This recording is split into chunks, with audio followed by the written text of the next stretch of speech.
everyone, welcome back to Katarina's Garage. My name is Katarina Lloyd, and today, well, I'm here at Ipullupull to check out some of the vehicles, and plus also maybe get a couple of parts for somebody in Sundre needs some OBS Chevy parts, so see if I can find them here. I should be able to. But first, we start out with this awesome 85 Pontiac Trans Am that they have here. You know, and it's always interesting why people would sell something like this to a scrapyard. Now, luckily, this one's actually for sale. It's got very interesting taillights, actually. I don't recognize those. And the paint is kind of interesting on it. It's very thick. Like, it shouldn't be near this thick. But yeah, you know what? For $2,300, it doesn't seem like a horrible deal, to be honest. Right beside it, we have this 81 Datsun 280ZX, and what's interesting is that these cars were only made for like a couple of years, because like, yes, the Z series is still being built today. However, the 280ZX only existed from, when was that? I think it was, they started in 78, they went to like 82 or so, and then they swapped to the 300ZX. So these are kind of a rare vehicle. This one's pretty roached out, but that's not uncommon to see for these. These use a 2.8 liter inline 6, and yeah, it's T-tops and everything, and it's really, really cool. For $1,450, I mean, it'd be a good parts car for somebody, for sure. Let's see what else we can find. Here we go. Spot this right outside the doors here. So this is a Mazda 323 or GLC, yeah, which I think is a 323, which is just like really, really cool. Unfortunately, it got smashed in the front end, that's why it's in here. But yeah, this was Mazda's contemporary little Econobox, and it actually looked to be a fairly good car until it got smashed in, and it's just sad. And a lot of these, so a lot of the Japanese vehicles from this time period actually had a lock on the gas door, and chances are any small key will open that, to be honest. A lot of the times that's how it works. I had a 78 Civic and it was the same way. But yeah, this thing is very, very cool. I have a little 4-cylinder under the hood, and these, a lot of people like to build these out, put rotaries in them, or, you know, K-series swap, or whatever it is. These are always a good shout for a unique little Econobox that can potentially go fast if you build it right. Alright, cruising down here, again, we're in Importlandia. We find an old Saab 9000 Turbo. Yo, this thing is cool as hell. I mean, it's been stripped pretty good, but, yeah, no, you don't see these hardly anymore. Although I did see one of these, admittedly, not a 9000, but a 900 on the road just the other day. And man, it's just so damn cool. Saab was an interesting company because they started out as a division of Saab Aircrafts, and then eventually they got bought out by GM. And the thing is, under GM's tutelage, they were just losing money hand over fist, but that's because Saab wasn't doing what GM was asking. So anytime, like, when GM acquired them, they said, okay, change, you know, the body and the badges. That's all you're allowed to do. Well, they went so far as to alter wheelbases and change out the entire GPS system. The interiors were entirely different, you know, and it's just, it happened time and time again till eventually Saab shut its doors because GM had enough in about, when was that? That was like 2011, 2012, something like that. So, yeah, sad times. They were a very innovative company. Here we go. Here is another, except for, is this a Subaru actually? Like a, rather than a 323? No, it is a Mazda 323. Okay, no. For some reason I thought it may have been a Justy, but this was actually kind of a nice car. You know, and it had 243,000 kilometers on it. That's it. I mean, how good that door closes. This is kind of a shame to see in here. Like, I get why somebody would junk this, because, I mean, and who knows, maybe the motor piled up, maybe it needed every single little part done to this car, and I mean, it did have a little bit of a front-end crunch, you can tell, but, man, that is such a shame. But, you know, some people just don't want to repair, they'd rather just replace. And, of course, You gotta have a Volkswagen Golf in here. Actually, there's two of them. There's one over there as well. But yeah, this is like a early 90s one, I think. Yeah, 92, there you go. It's an automatic, you know. Really complete still, actually, which is kind of shocking, because usually these are completely stripped bare, just because they're kind of hard to find these nowadays for any of these parts. Like, I mean, hell, you know, these taillights might actually be worth a decent bit to somebody. Some of the interior bits, I'm sure, is worth a bit of money. You know, even the body panels that don't look to be too bad, actually. You know, like, it's definitely all usable, which is kind of nice to see. And, yeah, no. The Golf has been in continuous production since I think it's 78. Very cool. Alright, and here we have an old Mercedes. What version is this? Because is this like a 300? I'm not sure. I mean, it's got a V8 in it. So it's probably like a 560 SEC. No, not an SEC. There you go, 450, there you go. It's a Benz 450 from 84, so it says. Which is very cool. Yeah, SLC, there you go. I knew SLC, but I was thinking of the 500 SLC, which is just like a very cool ass car. This one, surprisingly, it's still a lot of parts here. I'm shocked that people haven't just pillaged this. Well, somebody pillaged the wires off of it. But, yeah, no. It's very cool. Alright, let's get out of Importlandia and see what we can find over in domestic. Okay, on my way out of Importlandia, I come across this 1989 Nissan Stanza here. And it's just, I don't know the last time I saw one of these. Honestly, and this one, like, you can tell it was sitting on like a tree or something for the longest time with all these like dirt spots on it, whatever. This one hasn't really been picked at all. And like, this is one where it's fairly complete overall. Although there's a cylinder head there, so my guess is that there's nothing under the hood. That way, let's find out. Is there a cylinder head under this hood? And is that just a spare one sitting there that somebody could nab if they wanted it? Yeah, no, that's the cylinder head to this. And it's just been covered in the rain. So, that's disappointing. But, you know, it is what it is. It's a fairly clean car, though. But they're all brought here for a reason. Sometimes it's a very dumb reason. And, ooh, hang on a minute.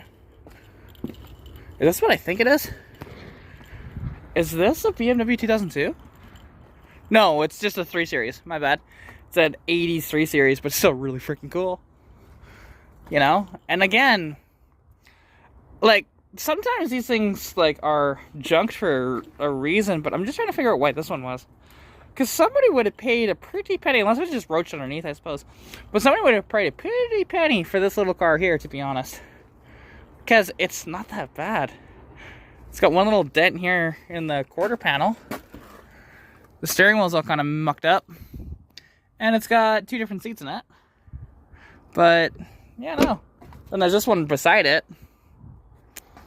Yeah, which is cool. I like these little cars. And yeah, because the BMW 3 Series is still being made today by BMW, and they started in, I think it was the early 80s. Like, that's one of the first year, or like, this body style was like the first. These are the E30s. And they're very cool to see, honestly. Big fan of these cars. I've never actually driven one, but I like the look of them. Alright, so since I was last here a couple months ago, there's a 350Z. Or actually, no, this is an Infiniti. Yeah, G35. They got smashed in. Go figure. Somebody wanted to drift, and then they totaled it. It's pretty typical on these, unfortunately. But that's how it goes, right? You know, somebody has nabbed a VQ35 out of it. And there's still a decent amount of parts in this one, but, you know, not too many. But yeah, this is the same thing as a Nissan 350Z. The only thing is, though, with this is that, so these were more like the luxury ones, and very common to see an automatic rather than a manual and stuff like that. They had their problems too, don't get me wrong. And apparently they're a little bit worse of a car than a 350, but I think they look better than the 350Z, in my opinion. Here we have a Nissan hardbody sitting here, which is very, very cool. But something else that I spotted though was over here, which this is a Lada Niva. So Lada sold cars here in Canada from about 1978-ish right up until about 1992. This exact car, albeit slightly different because modernized, is still made today. This happens to be a 1981, so it's a pretty early one. And, you know, these are a Russian vehicle. They're 100% just like a 4x4. They're just kind of neat. They have a little tractor engine that just sounds like, genuinely, it's like just like a tractor. They're durable as hell, but they can give you major issues as well. So it's one of these things. I'd love to own one in a way, but they'd be a nightmare to maintain. But overall, a very, very cool Lada Niva. It's the first time I've seen one in a junkyard because they're kind of rare to find nowadays. Ooh, these have changed since the last time I was here. Check this out. This is an AMC Ambassador sitting here. It's like a 67, 68-ish with the stacked headlights and everything. Oh my god. I can see what's in here though. It's pretty roached out. But man, these things are so damn cool. And AMC was started in... It's a 67, there you go.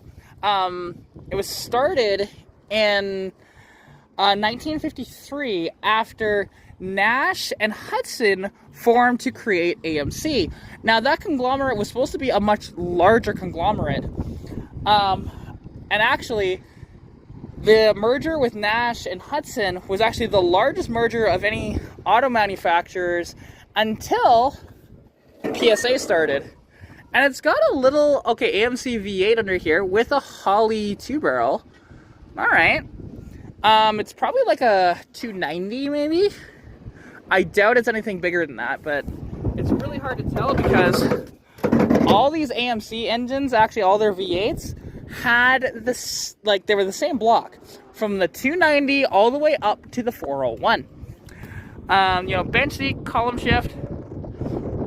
It's too bad it's so roached out because this is actually kind of a nice car overall, but there's always a reason why they're here, and I absolutely adore this car. Let's see. You know, got this awesome, I don't even know what it is. It says 49 Dodge, which actually I'm selling just the body of one of these. I've been trying to sell it for 3 years and just nobody wants it. It's so disappointing. Now, hang on a minute. That's not the stock engine, and it's pushed back quite a ways. What's even under the hood of this thing? What? So somebody, I don't know what they did. I don't know what that motor is. If somebody wants to tell me, they can. But this was somebody's little hot rod project, and unfortunately, well, it's in here now. And look what we have beside it. It's not a, I don't think this is a Maverick. I think this is a Comet. Same thing though. Mercury Comet. It has a little 250 inline six. Okay. So these 250s, oddly enough, people will tell me, well, why don't, if I want to keep these inline sixes, why not just put a 250 in it? Because it's so much work. So you have to cut a hole in your hood because they're too tall for the Fox body. And then the oil pan themselves, actually, you have to custom make an oil pan for it to fit in a Fox body. So, but yeah, this thing is pretty hurting, honestly. Good parts on it, though. Really good parts on it. What year is this one? Oh, it actually is a Maverick. It's a 73 Maverick. There you go. I thought it was a Comet. My bad, but literally same car. Hell, I mean, these seats would clean up a little bit. I mean, they are torn, but, you know, if somebody was desperate for a bench seat, it's not a bad one. And, you know, it's missing its signature taillights and everything. But this thing is very, very cool. Honestly, big fan of these cars. You know, I think this was here last time, too, this Pontiac. This 66 Pontiac Strato Chief. I think it was here last time. I'd have to look at my video, but, you know, just very, very cool. And that's the thing with, like, these Pontiacs from this time period. They were kind of unique because they had, you know, the noses obviously for a Pontiac, and then the body lines are slightly different. The frames even on these are different too, because I don't think this is a GM or like a, because the Strato Chief was an American car, I think. not one of the Canadian only Pontiacs. So this would actually have a Pontiac motor up front, I think. And it would also have a Pontiac frame, because the Chevrolet frames were actually different on these. Fun fact. So yeah, a little food for thought if you're ever looking at these. And you know, got the Ford Galaxy, or maybe Ford Fairlane sitting here. Very cool. Very, very nice. I like it. And that little 2-barrel, oddly enough, is actually something that is nice to have around, because those have Holly-sized jets in them, so it's very easy to rejet these. It's a Galaxy 500, so it's probably a big block. Actually, I have a hard time telling them it's a 64. Okay, so it could be a 390. Hopefully no more. You know, and this thing is like ripe for the picking here. Very ripe for the picking. Gorgeous.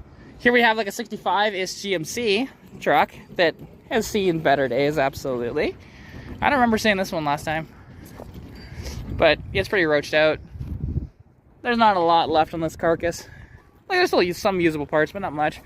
Yeah, the drivetrain's already been taken out of it. So, that's how it goes. Alright, and this is sad. To see one of these big body convertibles in here, always very, very sad. But because this is a Mercury Meteor, which, oddly enough, I think it was a Canadian only. Along with the Montclair, I believe, too. I could be wrong, but I'm pretty sure they're Canadian only. And, yeah, it was to get around the whole, because we had our own tax on imported vehicles here in Canada. So, what all the big three did was they made Canadian only models, and they were built in Canada, so therefore they got around the tax. Yep, there's still a motor under there. That hood is all buggered up, so not really gonna do that. But then here we go. So this is like a 49-ish to like 53 or so. Ford little business sedan. Oh yeah, there's the flatty still under the hood. Nice. Somebody took the carburetor off of it, but which is pretty common to see when you find these around. You know, because what year is this one? It is a 53, so it's one of the last years. I think they went to 54 with this body style with the shoebox Fords.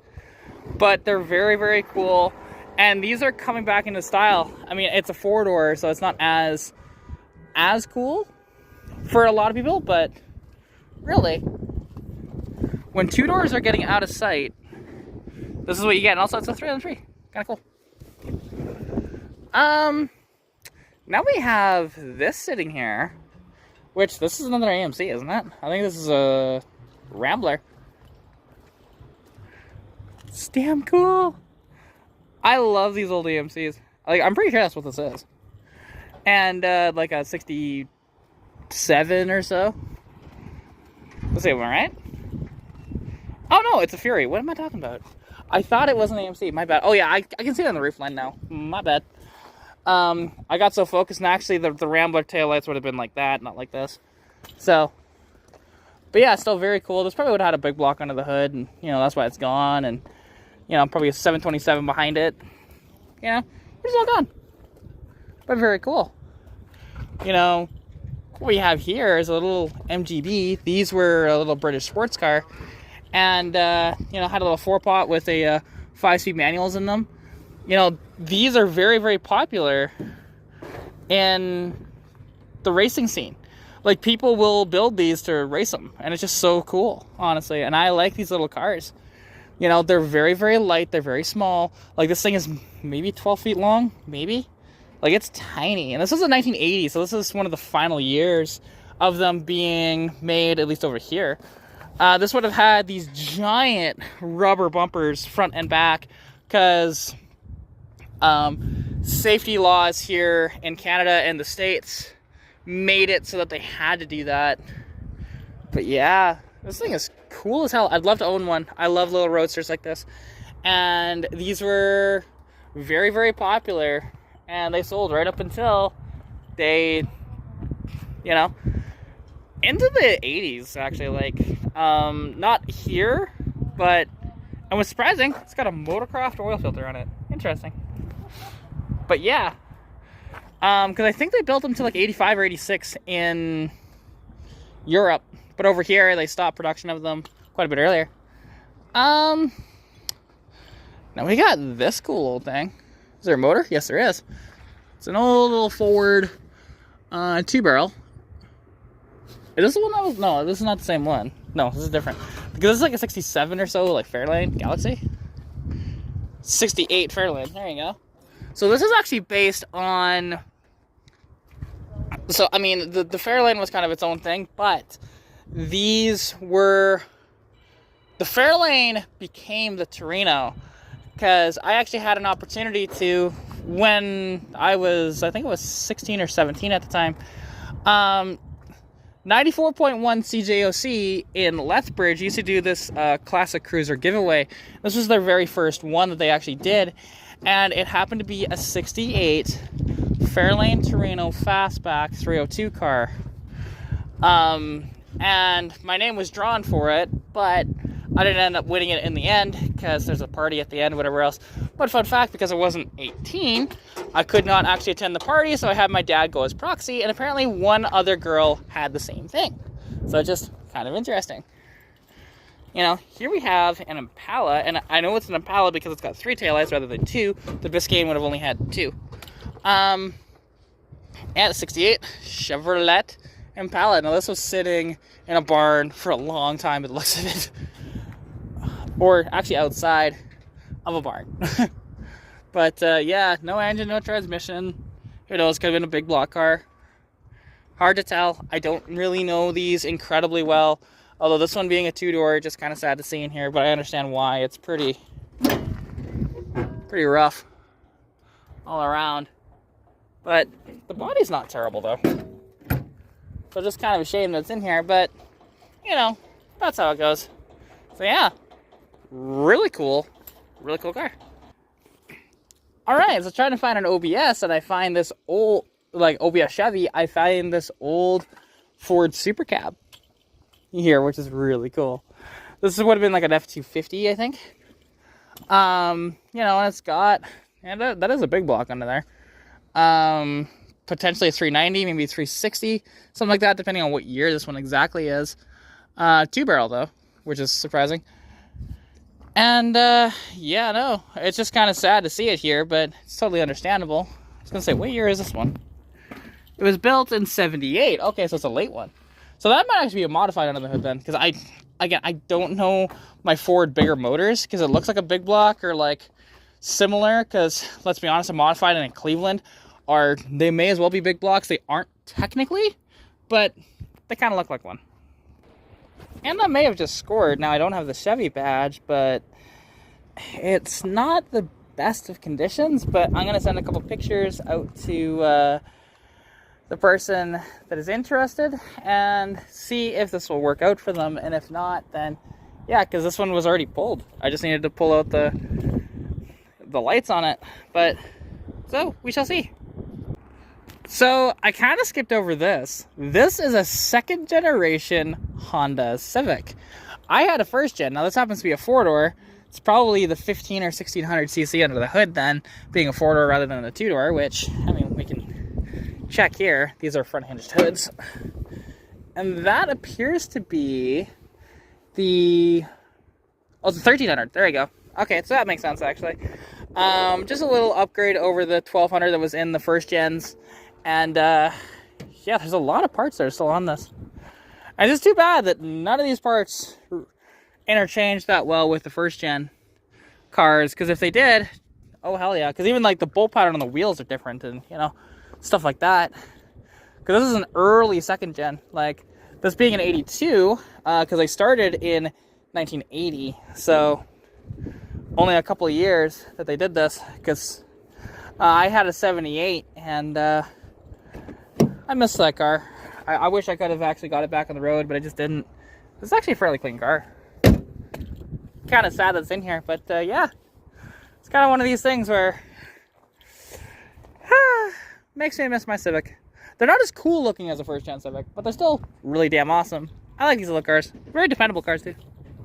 Now, this is the best looking bare bones truck, like as a non-special edition truck. of the 70s. So this is 78, 79 only. This motor happens to be a 460. There you go. Somebody just kind of left it like that. They may have wanted, you know, underneath components to this one. Yeah, like axles and whatever else. But these are super comfortable. Like for Ford, for whatever reason, so Ford was able to get the luxury and like the comfort out of these, while the rest of the other two, their trucks were awful when it came to comfort. And that's why I kind of like these Fords, because they're very nice in that regard. And you know, I'd love to own one of these someday, but we'll see. We'll see what the cards hold on for me. And ooh, I may have just struck gold. You know, we have this other 70s Ford sitting here, truck. This is like a 75 to like 77, I think, would be these years. You know, it is a 77 F-150. There you go. So, final year of that front end. Gorgeous trucks, and honestly, they got that twin I-beam suspension and stuff like that up front, so they're actually quite comfortable and whatever else, and the seats are nice, and, you know, a lot of springiness to when you sit on the seats of one of these, but, yeah, because it kind of acts as a little bit of the suspension at the same time, too, but overall, absolutely lovely trucks. And like I said, I'd love to own a 70s Ford truck someday, but it's not in the budget. Now, I think this one was in here last time, too, because, it's a slant 6. All right. And it looks like it's a 2-barrel slant 6, so this is a Super 6. Interesting. And now, and you might ask, why is it called a slant 6? Well, it's because, as you can see, the motor is at like a slant like this. And the reason for that was when they designed this engine, they wanted it to fit under a low body line hood, so as a result, they slanted the motor like that. It's kind of an interesting thing, and the slant 6 was produced right up until 1987. This is a 1986, so W100, so this is a 4x4 truck, which is really cool. And yeah, it's just, there's not a lot left, and sadly, because this is a single cab short box, which is just 4x4, like, this is what you want. And it's a half ton, actually under half ton, because it's a W100, not a W150. Yeah, and I love these Dodge trucks. You know, they do have their issues, don't get me wrong, with electrical and whatever else, but they're dependable as hell. Like, they'll go forever. And those slant 6s, I mean, people do shit on them, but they're actually, like, really good motors. So, or at least they can be, depending. But overall, love these trucks. Alright, after that detour into trying to find OBS Chevy girls, the thing is, GMC girls, dime a dozen. OBS Chevy girls, almost non-existent in here. It's wild. There's 2 that I found. One is slightly nicer than the other one. One is already pulled. But, yeah. Now, this happens to be an old Cutlass Supreme, which is a 1979. So this is technically before the G-bodies. And, ooh, it's got the rot that a lot of these have. That's why it's in here. Now, it's interesting because it is a 4-barrel motor, which is quite cool. You don't see these hardly at all. And this was kind of like the upper echelon of the Oldsmobile Cutlass trim, because like the Supreme was the top of the line, full luxuries, all that different stuff. Very cool.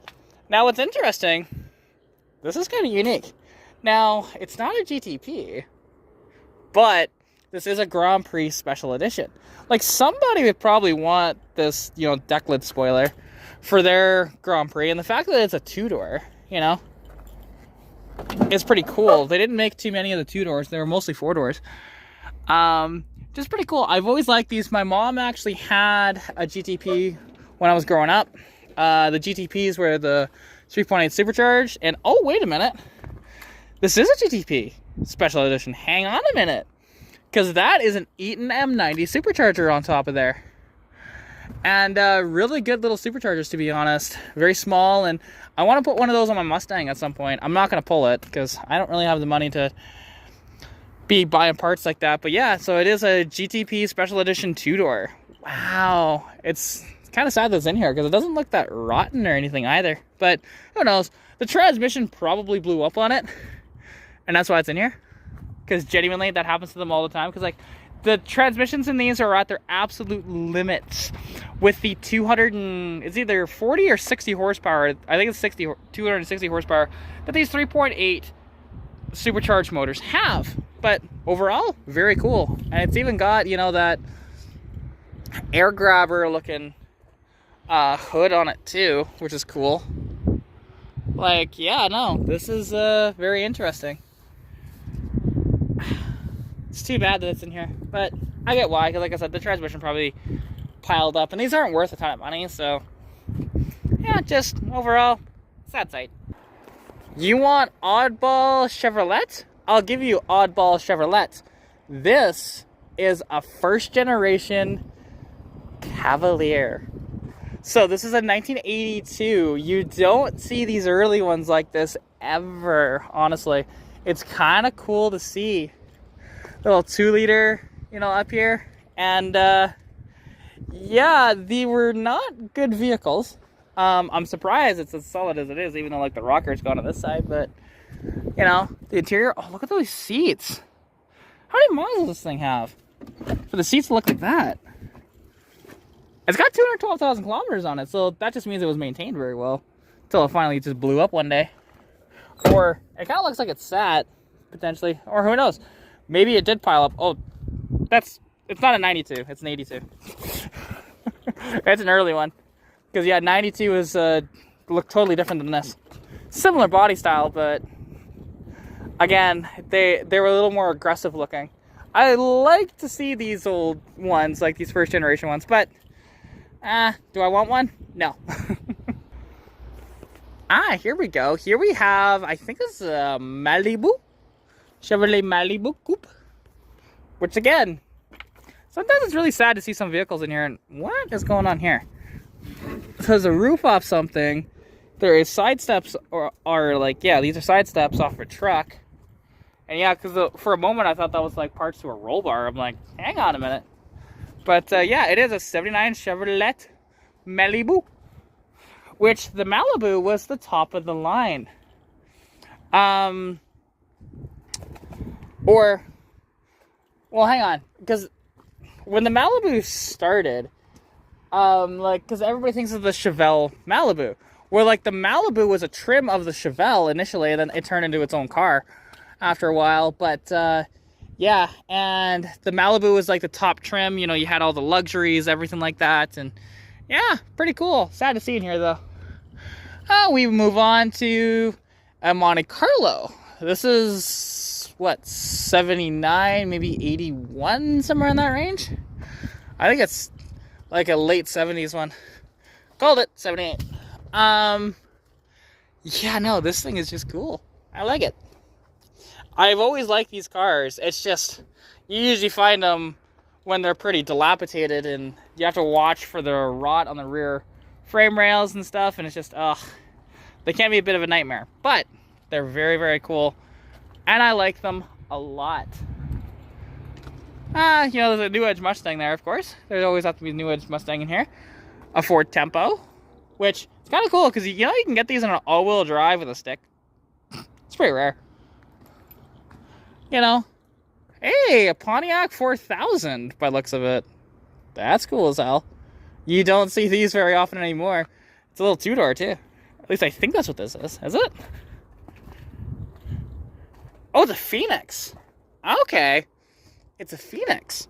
Which, this would have been the contemporary of, oh god, of the Malibu, I think. Or, no.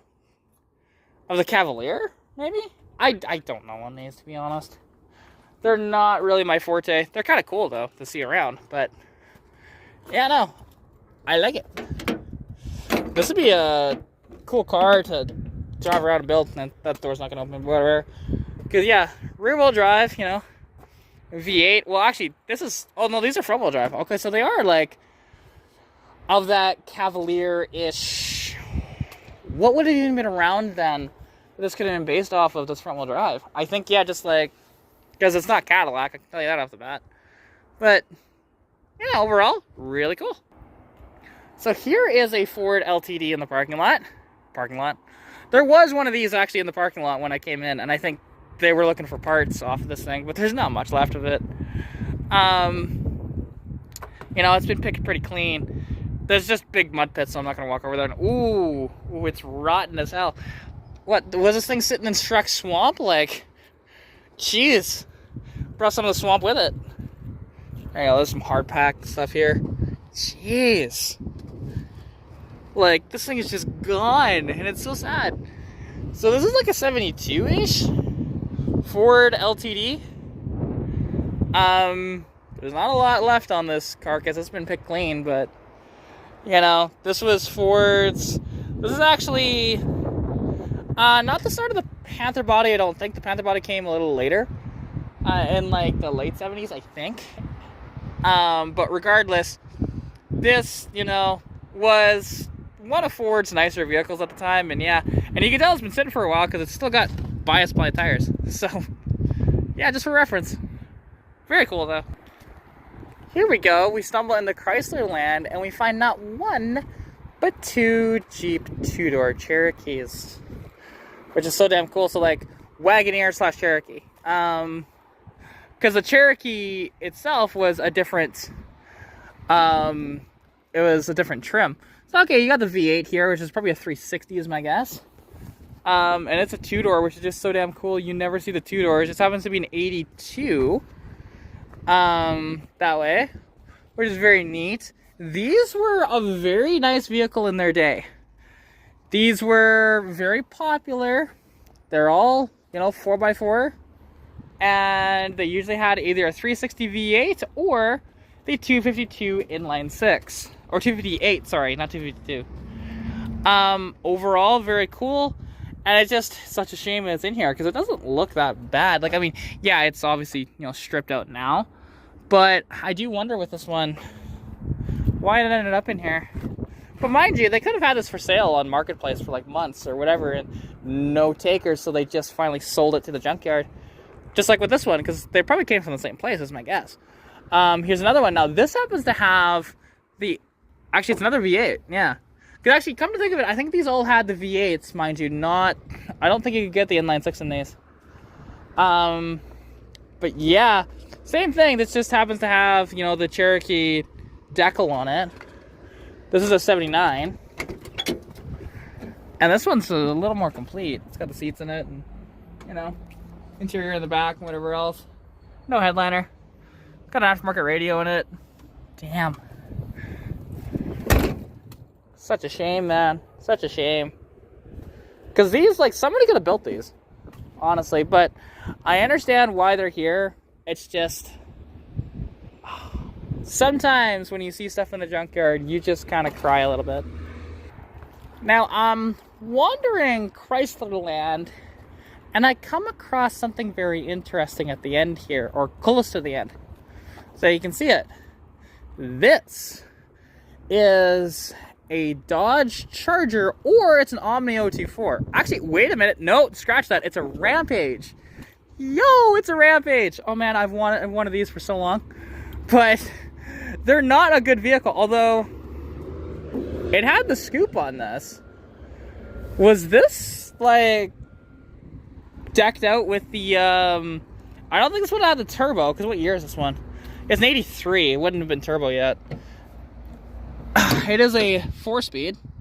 We'll just go with the reverse lockout and everything, and oh, it's got the sport seats in it. Oh yeah, this thing would be fun. It's still got the keys in the ignition. Where was this when I needed a steering column for that damn Shelby Charger? Like, which I sold that thing over a year ago, so, you know. I sold an 84 Shelby Charger, and this would have been great. I would have just put the Shelby bits onto this, to be honest. This is damn cool. And, like, it definitely does have some rot over here. And the motor is probably screwed. It is a 2.2. Like, chances are it probably blew a head gasket. That's why it's in here. Good chance. I kind of know these things a little bit because I messed around with that Charger for so long. Let's see. Oh, the Valcar is painted pink. Didn't expect to see that. But, yeah, timing belts, you know, is there. You know, 2-barrel carb. No turbo in this one, obviously, but the turbo doesn't come till later. It is a 2.2, but man, all it's missing is a roof-mounted spoiler, and then this thing, sailing. I love these little things. These are based on the Dodge Omni / Plymouth Horizon. The Rampage itself was made from, I think it was 1982 right up until 1987. And these were front-wheel drive. And this was Dodge's answer to the whole Ute craze. They didn't sell extremely well, but, you know, there's a reason why the Dodge stopped making them. Because then again, they weren't that reliable or anything like that either. You know, you had issues of like these door handles breaking. Plus also, I wonder with this one, is it locked or do I have to do this? Now it might be locked, but it's one of these things. The door handles always break on these and they'll get a little loose. So sometimes you just have to, you know, hold the door up like this and then just push it. But nah, not on this one. Yeah, like I said, I know a lot of the tricks of the trade of these Chrysler L bodies. So cool. I like these cars. Now, if you want one of these, this would have been one of the ones to get. So this is a convertible LeBaron turbo. This probably would be a 2.2 or 2.5. 2.2. There you go. Because it's a little earlier one, to be honest. Because the 2.2s, they only did the 2.2s right up until, let's see here. 2.2 turbo, I think, was made until like 86 or so. It says 87, but I think that's wrong, because I thought they went to the Aero nose before that. I could be wrong, though. That's an automatic. And damn, like, look at these seats. God, they'd be so comfortable. And they actually hold you in place. And, oh, imagine. Or just imagine driving this thing down the road. And what's interesting, the automatics actually had their turbos were put to a little bit more boost than the automatic, or than the manuals, because, well, to make them just sort of keep up with the manual cars. Because they would have been just like gutless going through the slush box, the 3-speed in these cars. But yeah, no, these motors are a little coveted by people. You know, they'll go after them quite a bit. And I don't see the turbo. So I think the turbo was nabbed off this one. But very cool to see it though. I like it. Well, I've kind of looked at everything I could. I mean, there's this Jeep here too, which is kind of cool, but I see these every day. You know, I like to find the stuff that's more unique in here. And, yeah, no, it's just one of these things, you know, and when you're at the junkyard, you never know what you're going to find. I mean, hell, there's a lot of Niva in here, for Christ's sake. You know, we have all those really cool classics. There's this LeBaron convertible turbo sitting here. You know, there's that Rampage that's down there, which, oddly enough, the Rampage is going to be the thumbnail. So, but yeah, anyways, hope you're having an absolutely wonderful day, evening, night, whatever it might be for you. And, yeah, I will catch you in the next video. Thank you so much for watching, and catch you soon.